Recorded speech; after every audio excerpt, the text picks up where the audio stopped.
Muito obrigada a todos por estarem aqui. Para a gente é um privilégio ter vocês aqui.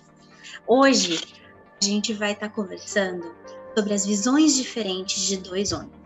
Nos Estados Unidos, tem um grupo seleto de homens chamados os Founding Fathers. Eles são os pais que forjaram o país, que forjaram a nação. Dentre todos esses ilustres homens, tem dois que sobressaem, que são Thomas Jefferson e Alexander Hamilton. Esses dois, eles tinham visões completamente divergentes, até conflitantes, mas juntos eles moldaram uma nação, a nação hoje considerada a mais poderosa, se não uma das mais poderosas. Hoje nós vamos ver os diferentes pontos, as divergentes ideias entre os dois. Isso é um debate. Nós temos dois times. Um time que vai defender as ideias e a ideologia de Thomas Jefferson, um time que vai defender a ideologia e as ideias de Alexander Hamilton. Eu estou com a minha moeda aqui.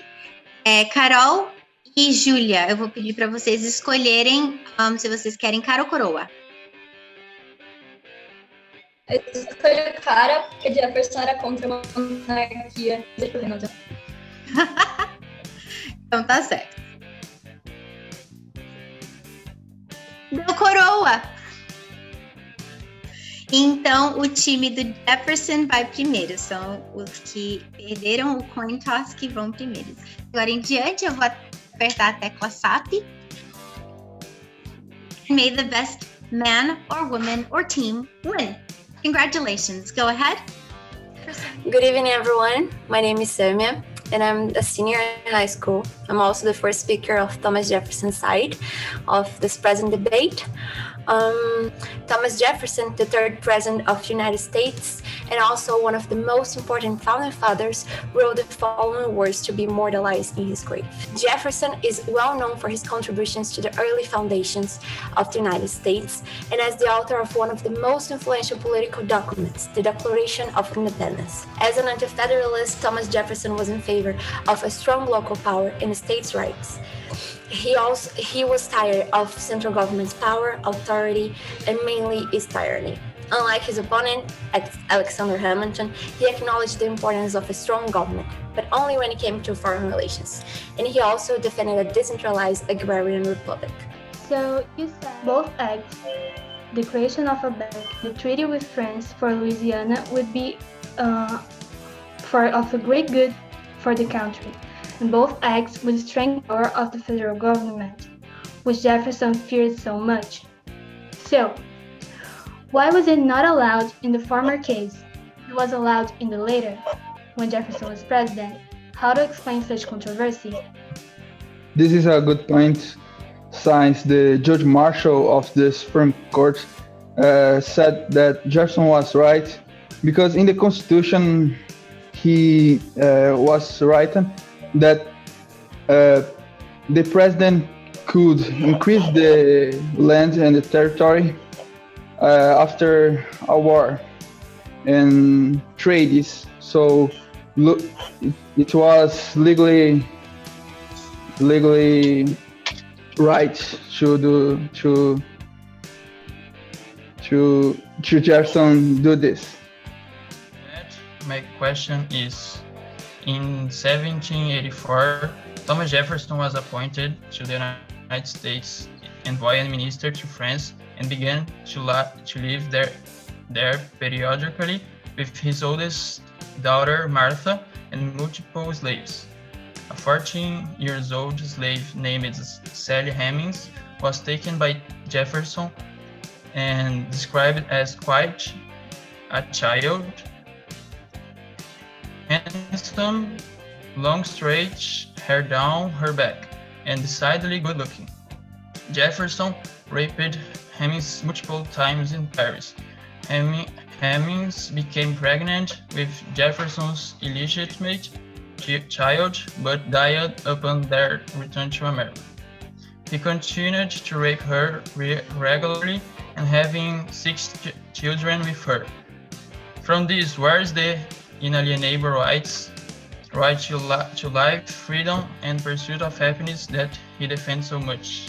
you need to consider the time Jefferson lived in, and also like the northern people defended they were in favor of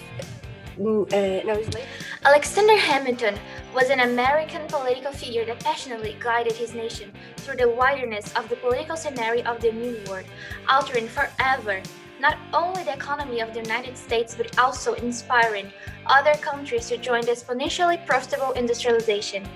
Different from most of the founding fathers, Hamilton was not born endowed in inherent wealth or status. The Secretary of State wished for the people to think continentally, identifying themselves first and foremost as Americans, not New Yorkers or Virginians. Hamilton mulled over a complex, well-rounded program to achieve his vision of a government. Alexander Hamilton proposed a system of taxes and tariffs to pay the debt, a national bank to handle the financial crisis, and it would also centralize the fiscal resources of the government. Nevertheless, his genius-like vision was contradicted because the creation of such an institution was not specified in the Constitution. So I want to talk about the centralizing the national bank and the capitalism that Hamilton defend. That this capitalism generates just not enormous amounts of inequality, but also the system couldn't not survive on this one. The Great Depression, caused by the dependence on the rich people and the bank's money, is just one example how capitalism continuously fails and penalize the poorest. As you mentioned before, he was a congressman, but we saw that Hamilton went behind the Congress and made a legal table to the beneficiaries of the construction of his national bank, having in mind that every aspect of a candidate matters, including his character. How do you defend yourself against this? You say that Hamilton's act was not worthy of a president, and actually he never aimed to be a president. It is undeniable that Jefferson had freedom as the closest value to his heart. In addition to that, the founding father also had two important characteristics of a great leader. He mixed sensibility with pragmatism. In opposition to the unjust British capitalist society, Jefferson's view of society put the common man in the center of every policy or action from part of the government. Jefferson governed for the people. He was trusted by small farmers and did not depend on the support of the rich to win. After hearing about his life, we can see that Alexander Hamilton was a man of morals, such a characteristic that was manifested explicitly in the way he would design plans of change for the future of his country. As the first Secretary of the United States Treasury, Hamilton was assigned the task of solving these economic problems. His beliefs were based on a strong central government as a way of benefiting the state's relationship to pay off debts and overall problems caused by the war. To achieve all his goals, the federal government would have to assume all national debts and pay the $78 million. Alexander Hamilton defended that America should gain credit for industrial development and investments. He thought the USA should follow the path of countries like England that already had started its industrial revolution in order to increase national capital and advance in technology, which would not be possible by staying in an agrarian economic system. About the bank, as you may know, one of Alexander Hamilton's main economic ideas was to create a national bank. For the farmers in the South, it was particularly prejudicial, considering that it would give too much power for the rich men in the North. In addition to that, President Washington was uncertain about the constitutionality of the bank, having consulted three men, including James Madison, the greatest expert on the American history. Jefferson himself argued that the bank would create a financial monopoly. Why did Hamilton insist on a proposal that was not just theoretic, but very questionable in terms of constitutionality? You said that Jefferson thought that it will give it too much power to the richers, right? Yeah, it was because Southern thought that it would give too much power for the rich man. No. Okay. But that doesn't mean nothing. Like, even Hamilton created the Constitution, which is the restrict power. He restrict the power, but he give a little bit power to the higher class. So he restrict that power. As he said, he didn't want to create the disorganized power. You talked about morals, Hamilton's morals, and Julia also talked a little bit about it.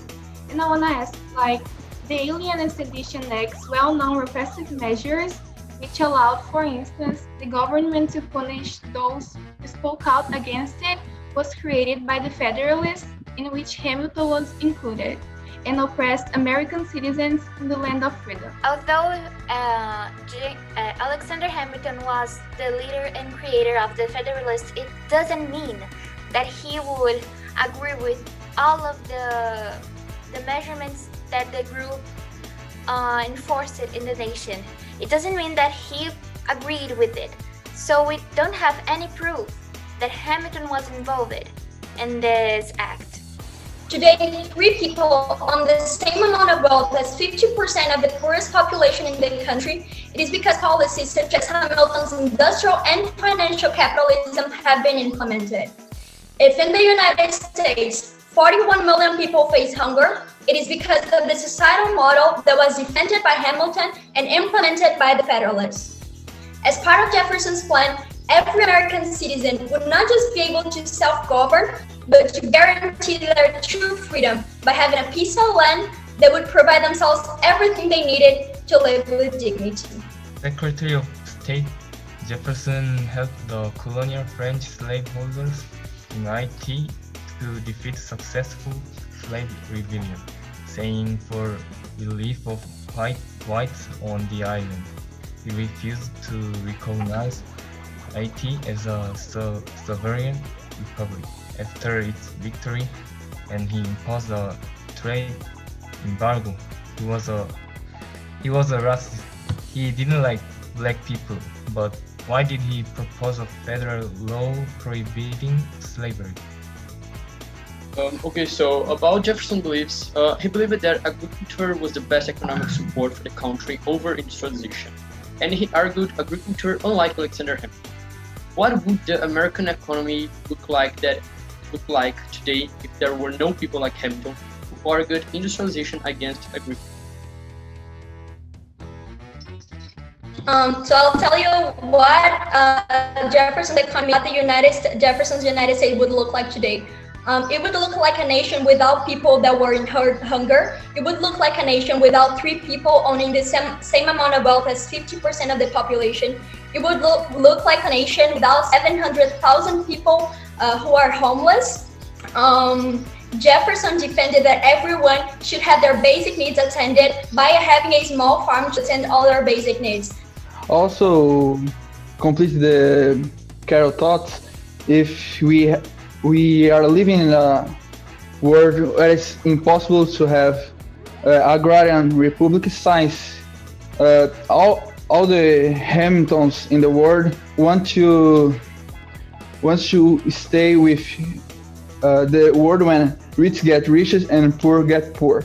So, but we can use some countries which have some kind of agrarian republic. As mentioned before by Julia, Hamilton started to work since he was just a child. This would allow him to achieve high levels of maturity so earlier than anyone. Hamilton also had a huge sense of responsibility. We see this when the Revolutionary War began. He didn't mind to drop college and volunteer to fight. The United States wasn't his country, but still, he did risk his life to save the nation he loved. All this led us to believe that Hamilton put America first over anything else. Now, here's my question for you all. In what kind of government do you think America has grown the most? Was it when Hamilton's philosophies were followed, or otherwise? The Federalists, such as Hamilton, believed that the Constitution didn't need a Bill of Rights. Would this affirmation be indeed good for the nation as they thought? Please, in your answer, consider the fact that the Constitution only defined the basic rights of citizens, while the Bill of Rights protected the rights of all citizens, residents, and visitors in American territory. The anti-federalists were opposite to this creation of the Bill of Rights to protect the civil rights. So because they saw this as a threat to the rights. Like if you want to list every right you have, you will never end. There are so many that you can list. So they saw this as a threat to the rights. How is possible Hamilton will guide the US to success in the future talking about economy, politics, and social movement if he clearly rejected in his final letter the idea of democracy? Quoting, "Disease was the democracy." Unlike Jefferson, Hamilton did not believe in the innate, he was not fool enough to believe in the innate good of people. So he didn't believe in democracy because he feared anarchy and what an uncultured mob could do. So he believed that the central government would forbid that an uncultured mob would take over the country.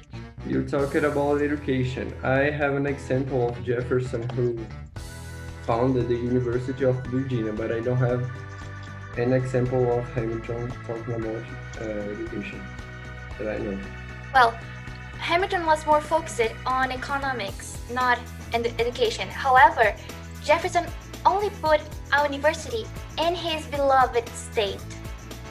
However, it's not denied that he agreed with education. He actually strongly disagreed with uncultured people.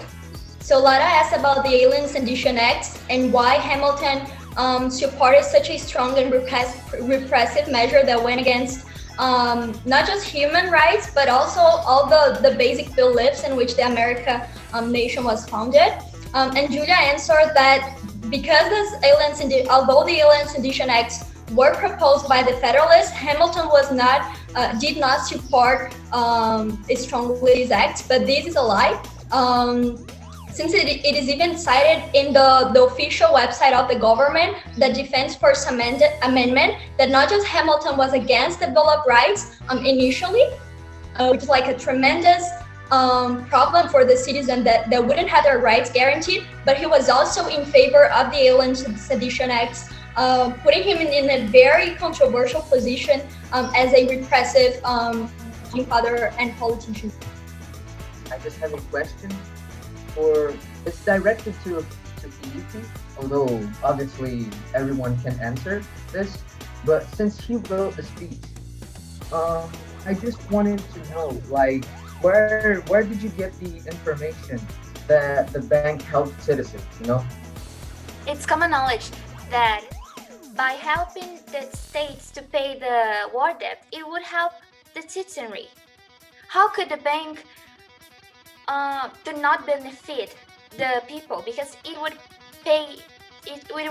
allow to levy taxes, to provide currency. Without the bank, they would have an unorganized economy. It helped so much. This has been a heated argument. And I'm going to go back to Portuguese because we have some parents here that don't understand English. Esses argumentos, eles são muito importantes, são muito interessantes. Eles levam a raiz, como o Lucas falou lá no começo, eles produziram a raiz do que hoje são os partidos democratas e o partido republicano. E cada argumento aqui feito, existem os prós e os contras. A beleza é que juntos, as ideias juntas, combinadas, elas transformaram os Estados Unidos no que eles são hoje. Porém, hoje, nós teremos um vencedor. Eu só queria, o Lucas que vai dar o nosso veredito, mas eu queria parabenizar todos os alunos. Eu queria dizer em primeiro lugar que é uma baita mancada deixar isso para eu falar, tá? Isso é em primeiro lugar. Em segundo lugar, não é retórica quando a gente fala que vocês estão todos de parabéns. Não é para passar a mão na cabeça do que não ficou com o primeiro lugar, não é isso. De fato, foi muito bom. O critério utilizado para avaliação de vocês foi Content, Argument, Line of Reasoning and Presentation. Em termos de conteúdo, a gente viu ambos os grupos muito bem preparados. Ficou claro que vocês estudaram, vocês sabiam do que estavam falando.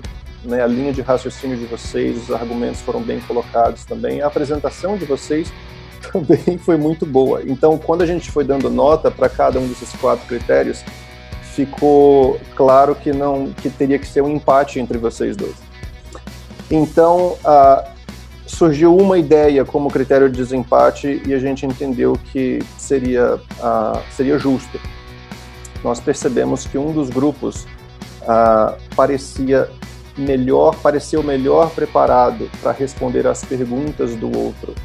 Então, houve 2 episódios em que um dos grupos teve dificuldade de responder ou ficou em silêncio e passou o tempo e a resposta não foi dada a contento. Isso aconteceu dos 2 lados, mas de um dos lados aconteceu com maior frequência do que no outro, mas coisa mínima, tipo 2-1, ok?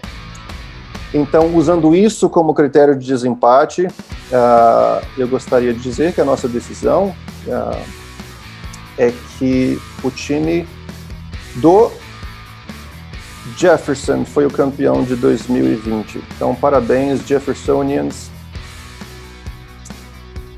Parabéns também, Hamiltonians. E estamos todos bastante orgulhosos de vocês. E até a quarta-feira, a nossa aula. Parabéns! Bye bye, congratulations, guys.